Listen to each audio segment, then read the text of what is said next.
Hi and welcome to this Blueberry Markets video update with me, John Kibler, head currency analyst. In this video, we're going to be revisiting dollar CAD as price has broken into a new trend ahead of some really important data. So jumping onto the charts and the data of importance, we can see that tomorrow we have some employment data out of Canada, and some may say even more importantly, we have the inflation data out of the US. Now, this inflation data, I think, is what has kept the market really compact this week. We've had the sort of stock markets quite compact. You've got currency markets, apart from a couple that are quite compact as well as sort of gold, and they're all waiting for a catalyst to push away from key areas of structure and things like that.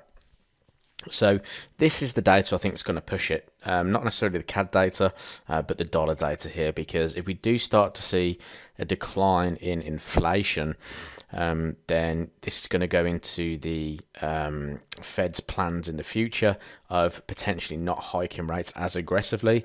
I think that's a positive for the stock markets, negative for dollar.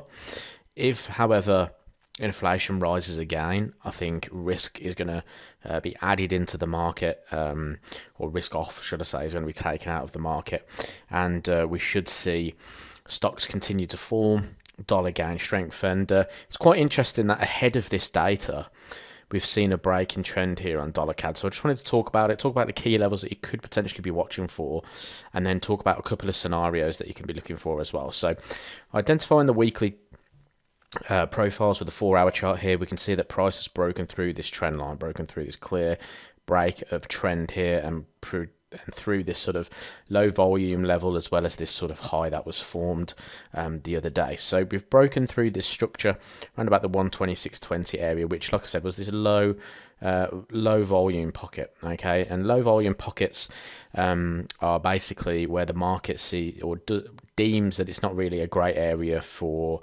business, in terms of they either see it as a non-important place, or they don't see value at that point. So price moves quite quickly through it. Now, usually that can act as a key area of support and resistance. So you can actually see that it acted as resistance this week, and then we've broken through it. So if some volatility is added into the market through this news event, the first scenario could be for the price to pull back into this low volume pocket through there around about the 126.20, and then look for a rejection back to the upside depending on the outcome of the data, because what we may see is the dollar initially lose strength on an inflation rise to then see the follow through. Okay, what we typically see with large news events is the market will go one way initially and then kind of reverse that role. So that's what could potentially happen here if price initially was to drop towards 126.20. We do have a couple of key areas. So this area in here is going to be quite crucial, this 127 level, or 126.92. that is the value area high of last week. Not only that, it is a low volume area, so very much like what happened down here, we could see either a rejection of this or price move very quickly through it. I think if price moves very quickly through it, we could be heading back towards this consolidation area just a little bit higher. So a couple of scenarios to watch out for there, from a sort of higher time frame perspective. If we go down into the daily profile, so I've still got the 4-hour on the left hand side here. On the right hand side, we have daily profiles with a 15-minute time frame. Now, what's interesting about this is we have a value area being built here today. So 126.30 down to sort of 125.50s, point of control around about the 125.64. So that area to me is also a bit of an area of importance. If we were to drop on the news quite aggressively to the downside and we come into this 125.60, we could see a rebound at that point. Okay, so that's more for the intraday traders. For the day traders that want to see and watch a key area of structure coming into play, that could be the level that you watch out for.